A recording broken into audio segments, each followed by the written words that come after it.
My name is Bob, and for 3 years I was the only thing standing between my company and total IT collapse, and they repaid me by telling me I wasn't entitled to a single cent of overtime.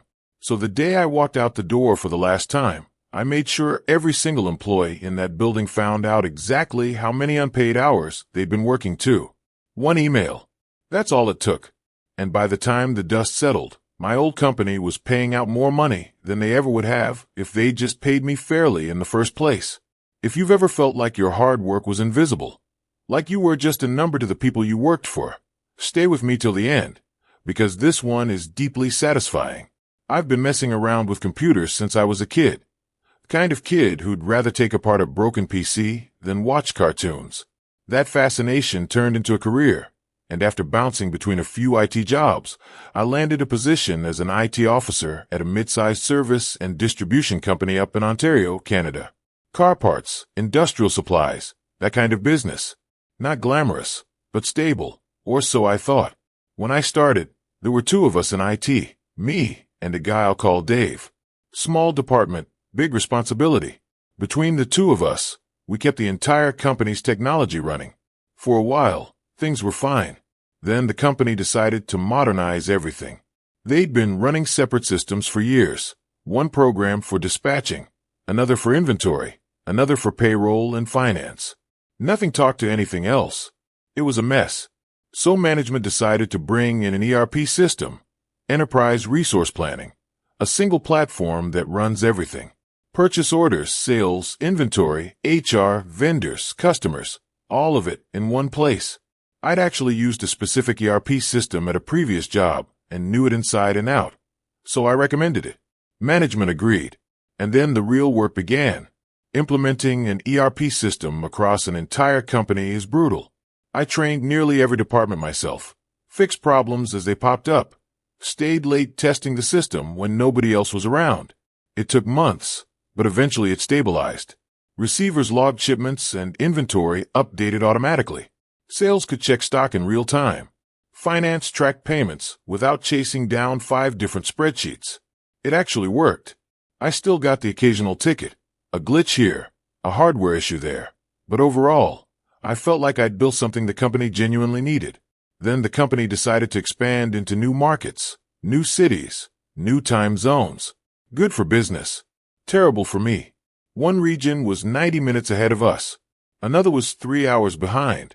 That meant an email sent by a client at 8 a.m. their time landed in our inbox at 6:30 a.m. our time. And a message sent at 5 p.m. their time hit us at 7 p.m. well after most of us had gone home. So people started coming in earlier and staying later just to keep up. And every single time something broke, a login issue, a frozen screen, a forgotten password, the first name people reached for was mine. That I'd walk into the office at 8 a.m. and already have 3 voicemails from people furious that I hadn't fixed something that came in before I'd even woken up. I'd be sitting down for dinner with my family, and my phone would start buzzing. Some urgent issue that genuinely could not wait until morning apparently. Management's solution was to stagger our shifts. I'd work 6 a.m. to 2:30 p.m., and Dave would work 10:30 a.m. to 7 p.m. reasonable in theory. Except Dave had young kids, and that new schedule meant he couldn't get them ready for school anymore. He pushed back. Management insisted. Dave quit. And just like that, I was the entire IT department.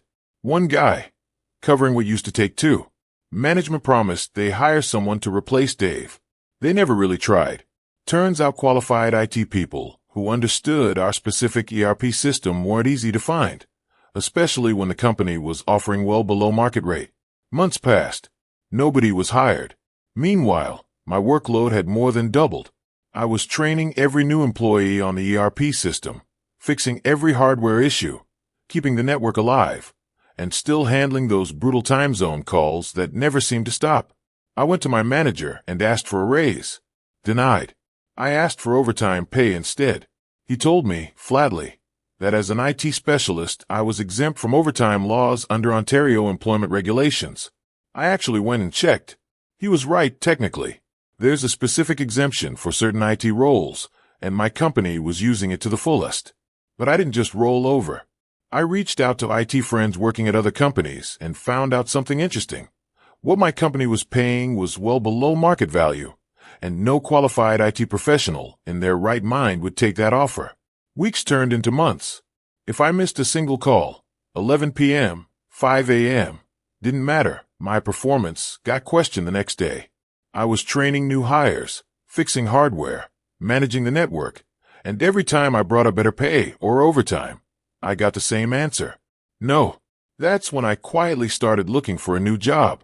There were nights I'd lie in bed thinking about everything I'd sacrificed for this company. Sleep, time with my family, weekends, and what I got in return was a flat no. Over and over. It wasn't just anger. It was this specific, gnawing feeling of being invisible. I knew the company literally could not function without me. And yet somehow, that never translated into being valued. If you've ever worked a job like that, where your effort is essential but never acknowledged, you know exactly what I mean. But here's the thing. I wasn't just an angry employee stewing in resentment. I was the IT guy, and I had something nobody else in that building had. Full access to the system. One afternoon, while doing routine maintenance, something clicked. The ERP system logged every single login and logout, timestamped, automatically. If someone went inactive for 15 minutes, the system logged them out on its own, but the record stayed. Every login, every logout, every employee, going back years. And then I remembered something specific about Ontario labor law. Salaried employees who aren't managers or supervisors are still legally entitled to overtime once they cross 44 hours in a week. I asked myself a simple question. Is it just me who's been working unpaid overtime this whole time? Or is this happening to everybody? There was only one way to find out. By this point, I'd already lined up my new job. Better pay, better hours, and honestly, a company that seemed to actually value its people. But before I gave notice, I had one more project to finish. I logged into the ERP system with the access only I had, and I pulled the complete login and logout history for every non-managerial employee in the company, all the way back to the day the system went live, hour by hour, who came in early, who stayed late. Every single week, they'd crossed that 44-hour threshold. This wasn't hacking. It wasn't anything illegal. It was data the company's own system had recorded automatically. I was simply gathering it. Then I contacted an employment lawyer.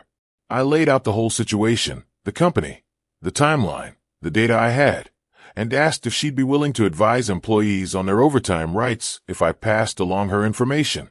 She agreed and gave me the go-ahead to reach out to my coworkers on her behalf. I planned it carefully. I didn't want this to look petty or reckless.